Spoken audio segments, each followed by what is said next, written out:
Hey guys, welcome to Amity Tracks. We're gonna do something a little bit different this time around. Um, Canadian Studmuffin is the channel, and he's been around for a while. His channel's much bigger than ours at this point. Excellent channel. You should go check him out if you haven't.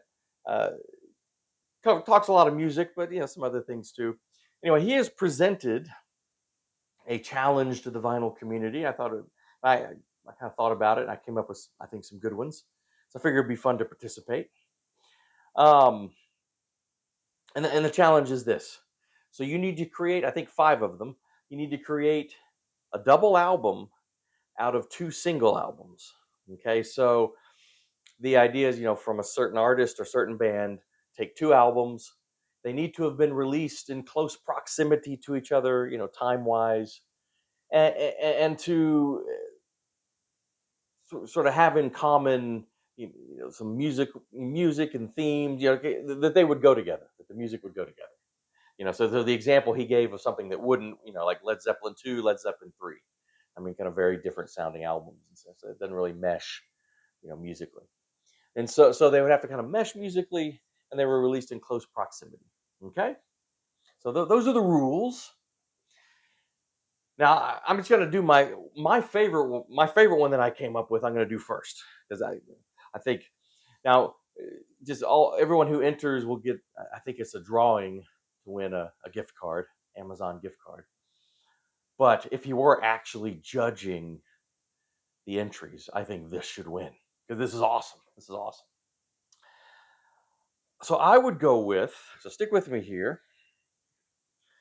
Jerry Garcia's debut album, Garcia, and Bob Weir's debut album, Ace. Both released in the same year, both obviously members of the Grateful Dead. Now the deal was that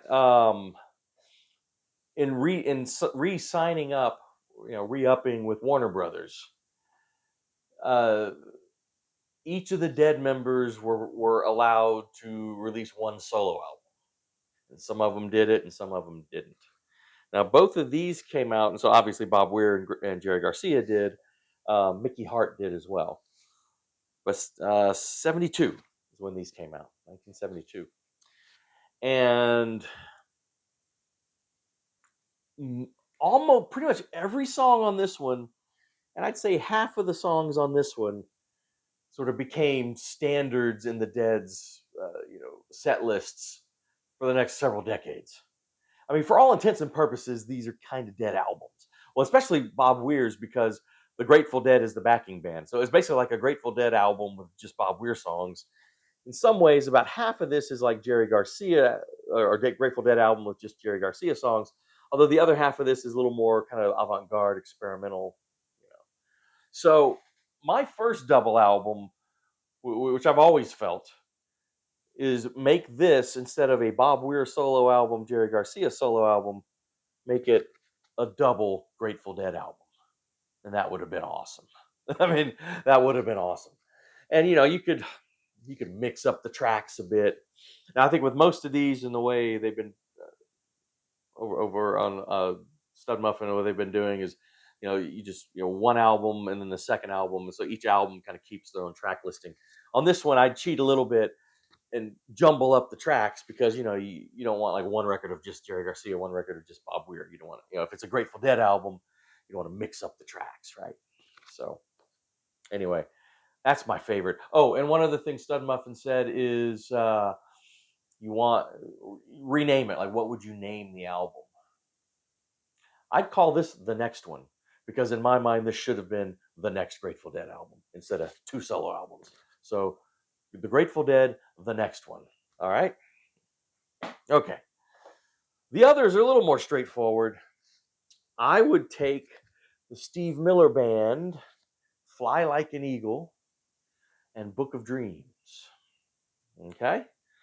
Um, 76 was when this came out, and this was, it's kind of really hard to read. I think it was 77.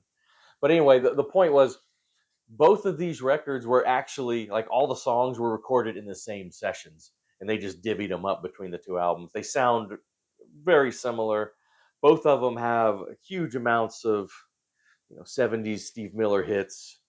On Fly Like an Eagle, you've got, of course, the title track, um, Serenade, Take the Money and Run, Rockin' You, and then on Book of Dreams, Jet Airliner, Swing Town, Jungle Love, The Stake.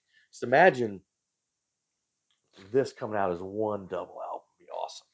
What would I call it? I'd keep the title track or the title to Fly. I just call the double album Fly Like an Eagle. It's just a great title for an album. So, all right. The next, I would take the Doors' debut and their second album, Strange Days. Both, I think, similar sounding. Both released, kind of came out, I think, same year, right? We're both 67. I think both were 67, if I'm not mistaken. Um, and similar with Steve Miller. Now, they weren't all recorded in the same sessions, but the songs were both on both albums were all kind of written in within the same time period. Obviously before this came out, because a lot of these songs date to the same time as these songs, and they just, again, their first two records, they just kind of divvied them up. So as far as the track listings, and this would make a hell of a double album, wouldn't it? These two. As far as track listings go, I'd keep them the same, except I mean, I would switch out two. So this one ends with The End, but I would actually put The End at the end of the double album. So this is the first record, except for The End, and then I would take When the Music's Over and put that finishing off this one, and then put The End here at the end of the second record, which would be this one. And that would be, and I guess it's their debut. We'll just go with The Doors, or I don't know. Strange Days is we'll call it Strange Days. That would be a good title. All right, my next ones. We have two more. Would be Traffic's Low Spark of High Heeled Boys and Shootout at the Fantasy Factory. In some, I mean, very similar sound wise. This is better, but there's two killer songs on here, the title track and Sometimes I Feel So Uninspired. So I don't know. I often kind of, they're even like shaped the same. It's very strange album cover shapes, right? So this would be the first album, and then this would be the side C and D. Probably, yeah. I just keep the track listings as is, and this would just be one double album because sound wise, especially, they're very very very similar. I don't know. Low Spark of High Heeled Boys is a great title, so we'll just keep that title for the double album. And finally, we'll get to kind of an obvious one, but it's one that George Harrison himself said, I've always viewed these as really these two records as like a double album. Yeah. So if George says it, why not Rubber Soul and Revolver? The two great. If you go watch my Beatles video that I've already done, I rank these, or rank the Beatles albums. You see where these fall, but these are the two. The two kind of that middle period, right? That transition period between kind of the early Beatles mania stuff and then the stuff that came later, the more psychedelic stuff. Well, not just psychedelic, but just the later period Beatles. But they don't. When you say transition albums, a lot of times you think, oh, that's not that great, but these are phenomenal, obviously. And could you imagine just one double album with Rubber Soul on one side or one record, and then Revolver is the other record? Although I would actually, if they're a package together in a double album, I would flip the order. So the first record would be Revolver, like the order of when they were actually released.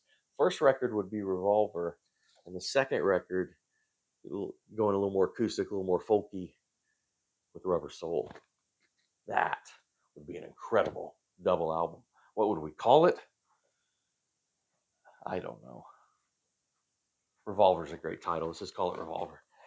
All right. So those are my 5 entries. It's kind of funny because when I kind of heard about the challenge, but I hadn't watched Canadian Studmuffin's instructions yet, and I was already thinking in my mind like, oh, which ones could I do?